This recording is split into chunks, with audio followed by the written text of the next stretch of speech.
The Noble Mahayana Sutra, the Nectar of Speech, translated by the Dharmasāgara Translation Committee under the patronage and supervision of 84,000, translating the words of the Buddha. Homage to all Buddhas and bodhisattvas. Thus did I hear at one time. The Bhagavan was residing in Rajgriha at the Kalandaka Nivasa in Venuvana, with a great Sangha of 500 bhikshus and a great Sangha of 72,000 bodhisattvas.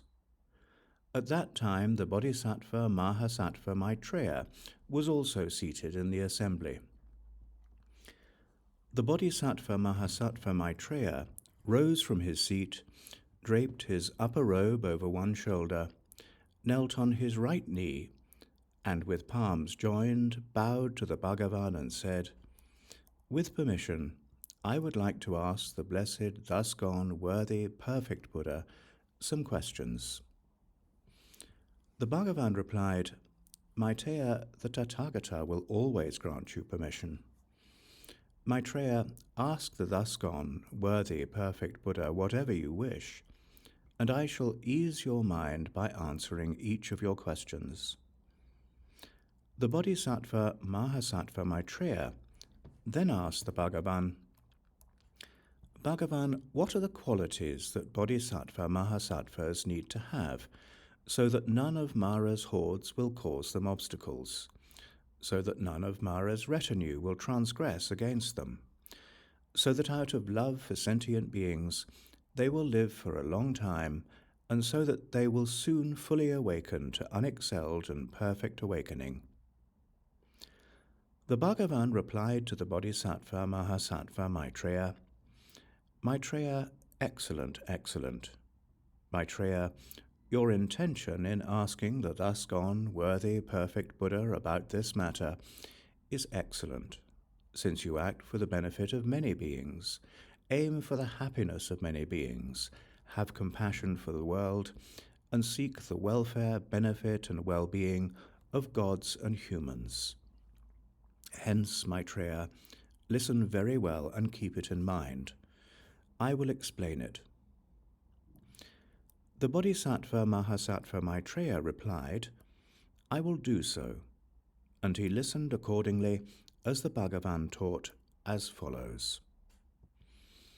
Maitreya, there are 5 qualities that Bodhisattva Mahasattvas should have, so that none of Mara's hordes will cause them obstacles, so that none of Mara's retinue will transgress against them, so that out of love for sentient beings they will live for a long time, and so that they will soon fully awaken to unexcelled and perfect awakening.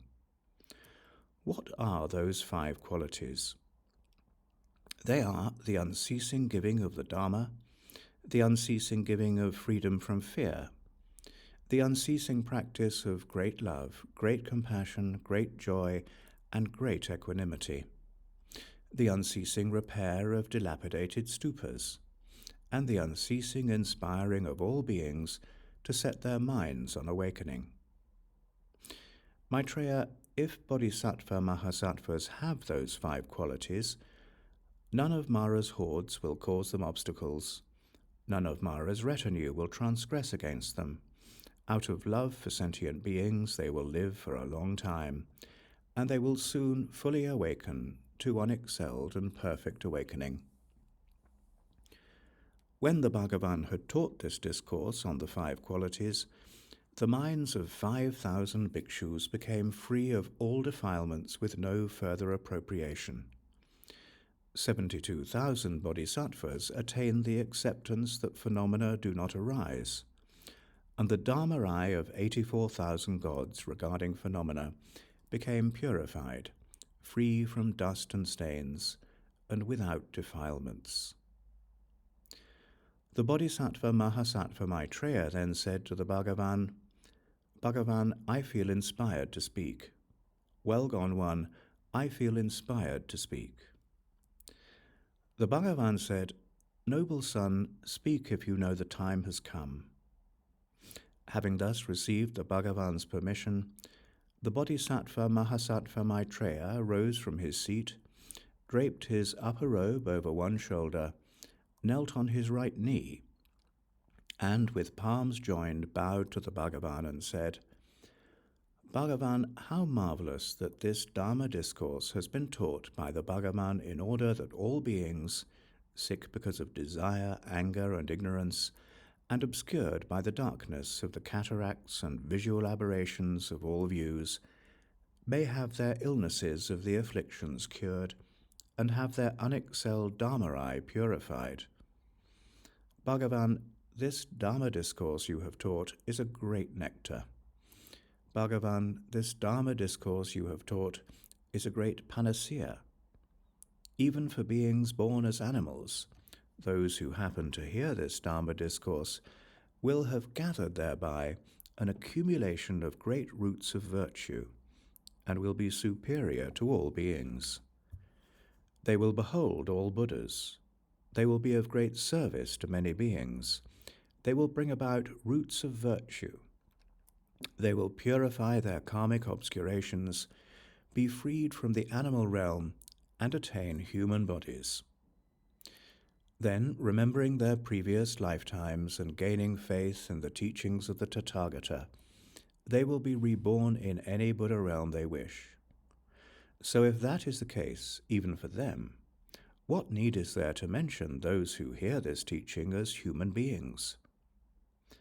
Bhagavan, hearing this Dharma discourse is of great benefit to beings. Bhagavan, beings who hear this Dharma discourse belong to the assembly of those who are certain to awaken fully to unexcelled and perfect awakening. Respected Bhagavan, because they will be embraced by the thus gone, worthy, perfect Buddhas, they will soon fully awaken to unexcelled and perfect awakening. Excellent, Maitreya, excellent, said the Bhagavan.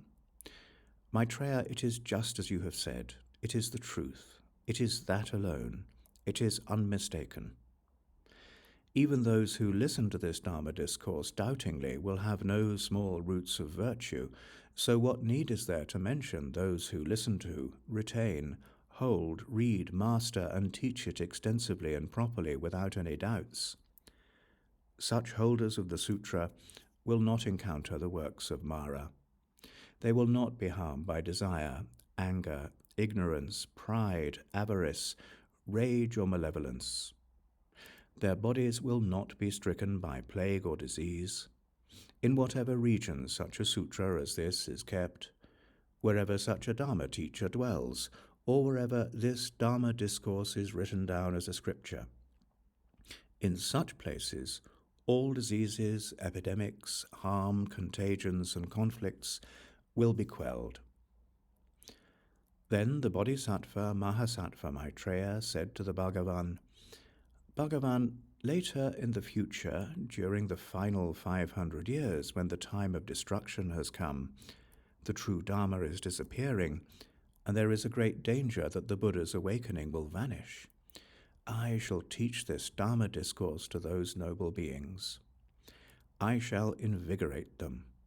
In places where a holder of this sutra resides, I shall quell all untimely cold winds, winter rains, famine, diseases, plagues, epidemics, infectious disease, harm, and conflict.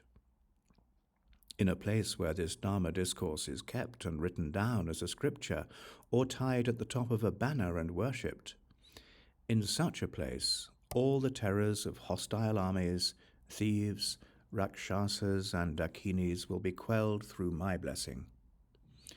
I shall bless those places where such Dharma teachers reside and where this sutra is kept, so that all harvests, riches, grains, flowers, leaves, and fruits may be abundant, and all kinds of joy may arise. Excellent, Maitreya, said the Bhagavan. It is excellent indeed that you have donned the great armor and proclaimed the lion's roar for the benefit of all beings, in order to uphold the true Dharma of the Tathagata and to sustain the Dharma way of the Tathagata. I entrust this Dharma discourse to you. Thereby, later in the future, during the final 500 years when the time of destruction has come, The true Dharma is disappearing, and there is a great danger that the Buddha's awakening will vanish. You should teach this Dharma discourse to all beings. You should proclaim it. You should inspire those noble beings. You should proclaim that they must do nothing else but persevere in taking ultimate reality as their authority. You should teach them only according to ultimate reality. You should be sure to teach them in such a way that those noble beings understand this Dharma discourse unmistakably as it is. The Bodhisattva Maitreya said, "Bhagavan, I will do so." Thereupon Indra and his retinue of gods, Brahma and his retinue of gods, Prajapati and others, realizing that this Dharma discourse was coming to an end, offered heavenly flowers, fragrant smoke, incense, flower garlands, ointments, powders, garments, parasols, banners, and flags to the Bhagavan and the Bodhisattva Mahasattva Maitreya. They then exclaimed, "Bhagavan, this Dharma discourse that benefits innumerable beings is indeed a marvelous nectar of speech." The Bhagavan now said to Venerable Ananda, "Ananda, such a Dharma discourse is rarely heard. Therefore you must retain this Dharma discourse. You must write it down, hold it, read it aloud, and master it." "Bhagavan, I will retain this Dharma discourse," said Ananda. "Bhagavan, what is the name of this Dharma discourse? How should it be remembered?" "Ananda," replied the Bhagavan, "you should remember this Dharma discourse as the Nectar of Speech. You should also refer to it as the Questions of Maitreya." After the Bhagavan had thus spoken, the entire assembly, Venerable Ananda, the Bodhisattva Mahasattva Maitreya, the bhikshus, the bodhisattvas, and also the gods, humans, asuras, and Gandharvas, all rejoiced and praised the words of the Bhagavan. This concludes the noble Mahayana Sutra, the Nectar of Speech.